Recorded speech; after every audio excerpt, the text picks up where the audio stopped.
Praise the lord. హల్లెలూయా. దేవుని నామానికి మహిమ కలుగును గాక. ప్రియమైన దేవుని బిడ్డలారా, మీరందరూ బాగున్నారా? మీరందరూ బాగుండాలి, ఆరోగ్యంగా ఉండాలి, ఆశీర్వదించబడుతూ ఉండాలని ప్రభు పేరిట కోరుకుంటూ ఈ దిన వాక్యాన్ని చదువుకుందాము. మన పరిశుద్ధ గ్రంథమైన బైబిల్లో నుండి సామెతలు 10వ అధ్యాయము 27వ వచనాన్ని చదువుతాను. శ్రద్ధగా ఆలకించండి.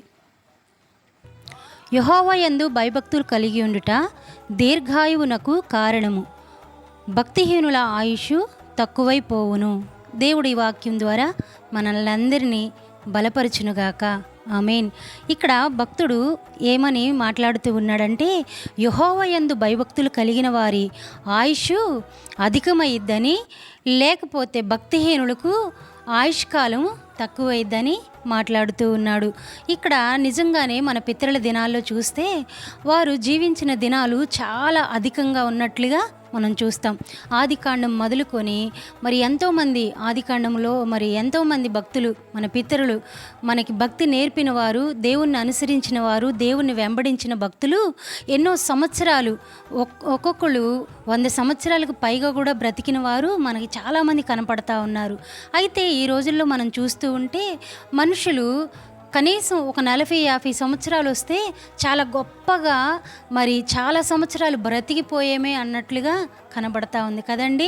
ఎందుకంటే మన పితరుల దినాల్లో వారందరూ దేవుణ్ణి అనుసరించి యెహోవా యందు భయభక్తులు కలిగి చాలా జాగ్రత్తగా ఆయన మార్గంలో నడిచిన వారిగా మనకు కనబడతా ఉన్నారు.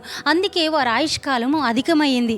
ఇక్కడ అదే మాట్లాడుతూ ఉన్నాడు భక్తుడు. ఏమంటున్నాడంటే, యెహోవా యందు భయభక్తులు కలిగి ఉండుట దీర్ఘాయువునకు కారణమంట. హల్లెలూయా. దీర్ఘాయువుతో ఉండాలంటే దేవుని యందు భయభక్తులు కలిగి మనం ఉండాలంట.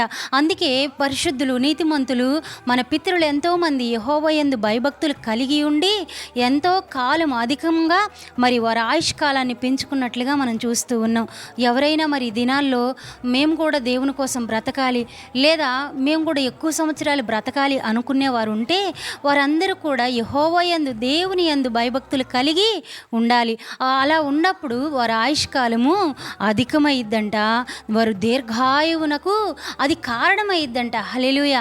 ఏమి కారణమైద్ది? యెహోవా యందు భయభక్తులు కలిగి ఉండటం మనం ఆ దీర్ఘాయువుతో ఉండటానికి కారణమైద్ది. తరువాత భక్తిహీనుల ఆయుష్ తగ్గిపోయిద్దని దేవుని వాక్యం సెలవిస్తూ ఉందండి. నిజమే.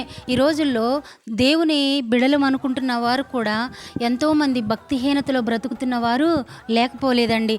అయితే భక్తిహీనులు ఎందుకు వారి ఆయుష్కాలం తగ్గిపోయిద్దని దేవుని వాక్యం సెలవిస్తూ ఉందంటే, దేవుని యందు భయభక్తులు లేని వారు ఎన్నో రకాలైన దురలవాట్ల చేత వారి అవయవాలను నాశనం చేసుకుంటున్నారు, పాడు చేసుకుంటూ ఉన్నారు.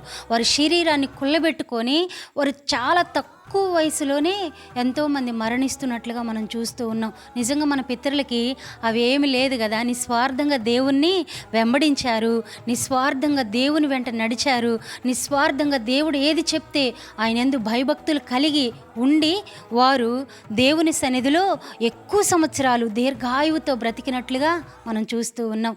మన జీవితాల్లో కూడా మనం కూడా దీర్ఘాయువుతో ఉండాలి అంటే దేవుని యందు భయభక్తులు కలిగి ఉండి ఆయన ఇస్తున్న దీర్ఘాయువును పొందుకుంటూ అనేక సంవత్సరాలు దేవుని కోసం బ్రతుకుతూ ఆయనకు మహిమ తేవాలని ప్రభు పేరట కోరుకుంటూ ఈ మాటలు ముగిస్తూ ఉన్నాను. ఈ వాక్యం మనందరి జీవితాల్లో నెరవేర్చబడునుగాక.